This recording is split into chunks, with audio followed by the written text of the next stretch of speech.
A year later, was this worth the hype? It's been a little over a year since Surrealskin foundation from Makeup by Mario was released, and I remember loving this foundation. This is the first foundation from the brand and currently their only foundation. I picked up the shade 5N and it turned out to be a good match. In case you're wondering, and if you're around my skin tone, 5N is a good match. A year later, was this worth the hype? Is it still a good foundation and perhaps one of the best foundations for dry skin? Let's find out. I already have my eyes done. I did use the Ethereal Eyes palette. Absolutely love it. It's a great warm neutral palette. So now let's get into the foundation. I love using a brush as I do with most of my products, but he does say for a more natural finish, you can go ahead and use your fingers. I've never done it that way though. And Mario loves to tout that all you need is one pump for medium coverage, and he even went as far as doing a one pump challenge on social media. One pump is typically what I use regardless of the foundation I'm using. Most of the times I find that one pump is just enough and sometimes even too much. So that's one pump on. So as I apply this, let's look at some of the claims. So it's a liquid formula, medium buildable coverage, as we know. It's a water-based foundation, but it does have coconut oil listed as the third ingredient. And I know that some people were not happy about this. It can be pore clogging, but I've never had issues anytime I would use this foundation. So just be aware of that. It does contain squalane and grapeseed oil to maintain moisture for up to 12 hours. And they do claim this is a long-wearing foundation for up to 16 hours. It has their moisture grip technology, which doesn't slip or dry out skin. 30 flexible shades. Some people were not happy about that.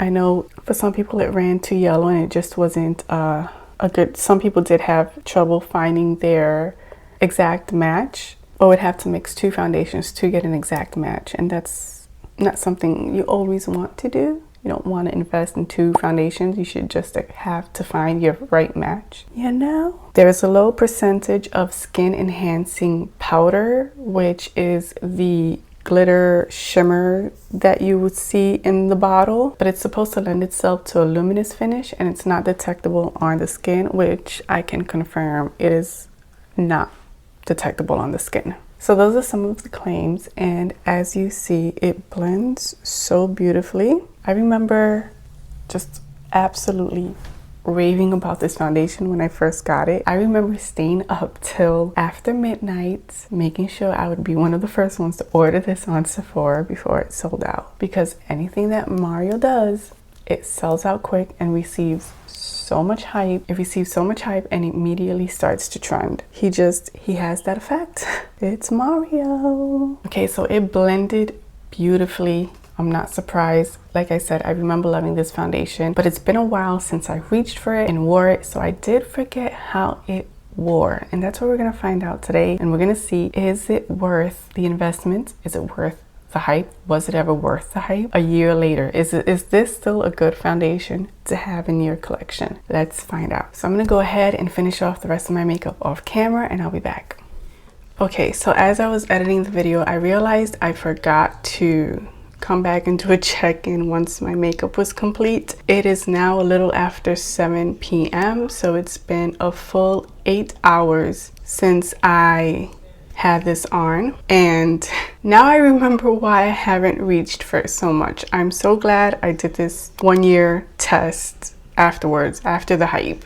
I'm gonna do a close-up, but if you guys can see, I don't know if you can tell now, but it's super shiny. And I forgot to do a check-in. I forgot to come in once my makeup was done, but I did set my makeup with a powder and use a setting spray with it. And I guess because of the coconut oil, there's so much shine still coming through. It looks like I did a workout, and I did not work out today. But there's so much shine coming through, and there's like some, I don't know, like little flakes or something going on between my forehead, around my nose, and there's separation right here on both sides, which happened before, and it would happen frequently. Every time I wear this foundation, like it kind of breaks apart around my mouth, which reminds me of when I went to eat lunch with some family and I went to use the restroom and I looked in the mirror and it looked so weird and funky around my mouth. I'm like, what is going on? So my thoughts at the end about this, but so far, if you can't tell, it's not the greatest. It's not. But let's do a close-up right now. Let's see what the foundation is looking like 8 hours later.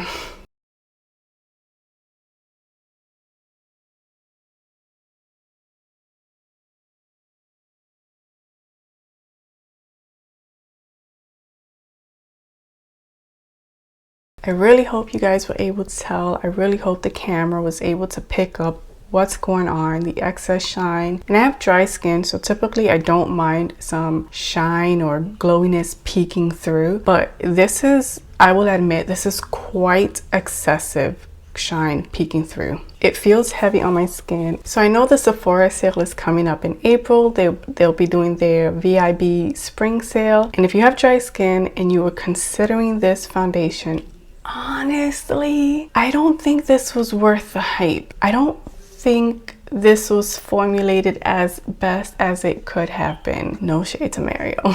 I don't know what it takes to formulate a foundation, but this is not at Sephora. A good foundation that I've recently been loving is the About Face The Performer foundation. That foundation comes in 45 shades versus 30 flexible shades, and it makes your skin look smooth and it wears amazing throughout the day. I did a 12-hour wear test and it wore beautifully. It did not separate around my smile lines. It didn't break down. It looked beautiful from hour 1 to hour 12, and that's a lot. But this, it's only been on 8 hours and it claims to be a 16-hour long wearing foundation. I don't think that's true, for me at least, and my experience. If you want to try this foundation, again, I would get it during the Sephora sale where you don't have to pay full price for it. But if you've been on the fence about it, go with another foundation. Try something else. To conclude, I'm not impressed. I now see why I let it sit. It's good just for a couple of hours, honestly, but with all that has been coming out, with all these new releases, with formulations constantly improving that don't include coconut oil, especially so high up in the ingredient list, there are so many other good options to choose from. I hope you found this review helpful and informative. And if you did, please consider giving this video a like and subscribe. It would mean the world to me, and I look forward to seeing you in the next one. Lastly, before I go, if you've tried this foundation, what were your thoughts? Did you buy into the hype? Do you buy into the Mario hype whenever he drops a new product? Let me know in the comments below. All right, guys, I'll see you in the next one. Bye.